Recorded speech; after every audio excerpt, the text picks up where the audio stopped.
Kathleen hears voices that aren't there, and she believes that she's a famous actress even though she's never acted a day in her life. Other people notice that she acts oddly. She talks back to the voices only she can hear, and she's shocked when people don't recognize her as a star. Kathleen is suffering from schizophrenia, a mental disorder that involves having hallucinations and delusions, among other symptoms. Gene isn't like Kathleen. He's not hearing things or delusional, but he is depressed. He's sad a lot and has lost interest in the things that used to make him happy. Not only that, he sometimes has trouble getting out of bed in the morning and focusing at work.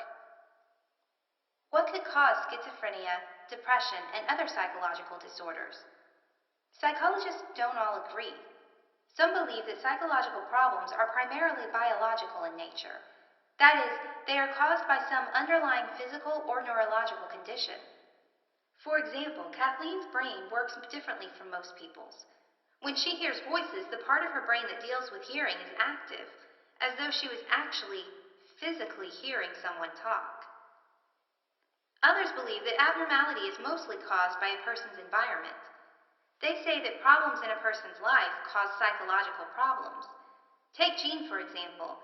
He and his wife are in deep debt, and they might lose their house to foreclosure. That could be causing his depression. But most psychologists agree that psychological problems are caused by a combination of biology and environment.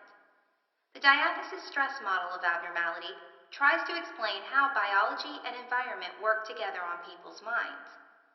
According to this model, people are born with a certain biological or genetic predisposition to a mental illness. But not all of those people will actually develop the mental illness they are predisposed to. Some will go on to lead happy lives and not end up schizophrenic like Kathleen, or depressed like Gene.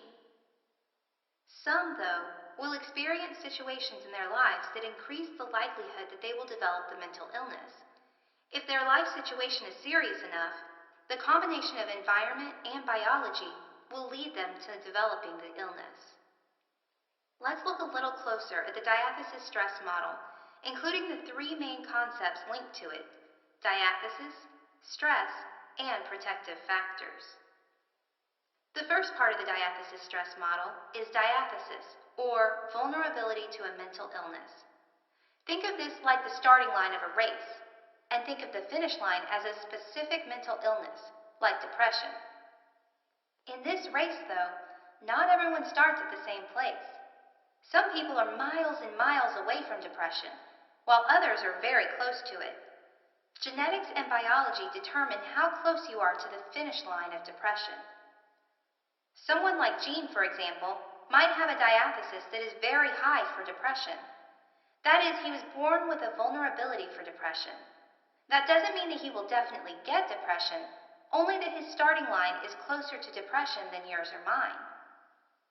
Kathleen, on the other hand, might have a diathesis that is very low for depression. Her starting line is very far away from depression. But she might have a high diathesis for schizophrenia. Maybe her aunt and grandfather both had schizophrenia, and she inherited a gene that puts her starting line for schizophrenia very close to the disease. Each person's diathesis for any particular mental illness is different from other people's and can be influenced by biology or genetics. Let's go back to the depression race. Gene's starting line is very close to the finish line. He's got a high diathesis for depression. Meanwhile, Kathleen's starting line is very far from depression. But what does this mean? Does it mean that Gene will definitely get depressed and Kathleen definitely won't? Not at all. Like a race, a person has to move past their diathesis to reach a mental illness. If Gene just stands around at his starting line and doesn't move, he'll never become depressed.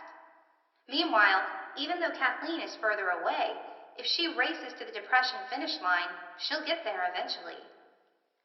So what makes a person move closer to a mental illness? That's where the second part of the diathesis stress model comes into play. Diathesis, remember, is your vulnerability to a mental illness. It's your baseline starting point. But stress, or a change in condition that causes negative effects, can move a person closer to or further away from a finish line. In short, the diathesis stress model says that the combination of your diathesis and your stress is what causes mental illness. Some things are obviously stressful. Gene's financial situation is a stressor that is making him feel very worried and upset. This moves him from his starting line closer to the finish line of depression. But stress is more than just emotional. Take Kathleen, for example. As a baby, Kathleen was exposed to a virus that made it more likely that her brain would develop differently from normal. This virus is an example of stress. It moves Kathleen beyond her genetic diathesis, closer to the possibility of having schizophrenia. So stress can be emotional and caused by many things in your life, or it could be physical, like being sick or malnourished. So you've got your starting line, your diathesis, and you've got something moving you forward, your stress. Does that mean that you'll definitely end up with the mental illness you're predisposed towards? Not necessarily. There is a third factor important in the diathesis stress model. Protective factors are things that provide a buffer between you and a mental illness. Think of these kind of like a group of people who jump in between you and the mental illness and keep you from reaching it. Protective factors can be many things. Common protective factors include having a loving and supportive group of family and friends, feeling competent and confident, and even physical exercise. The more protective factors you have, the less likely you are to end up with a mental illness. The diathesis stress model of abnormal psychology says that mental illness is caused by a combination of biology or genetics and a person's life situation. There are three main components of the diathesis stress model: diathesis, or a person's genetic or biological vulnerability to a mental illness; physical or emotional stress, or something that causes negative effects on a person; and protective factors, which help keep a person from developing a mental illness.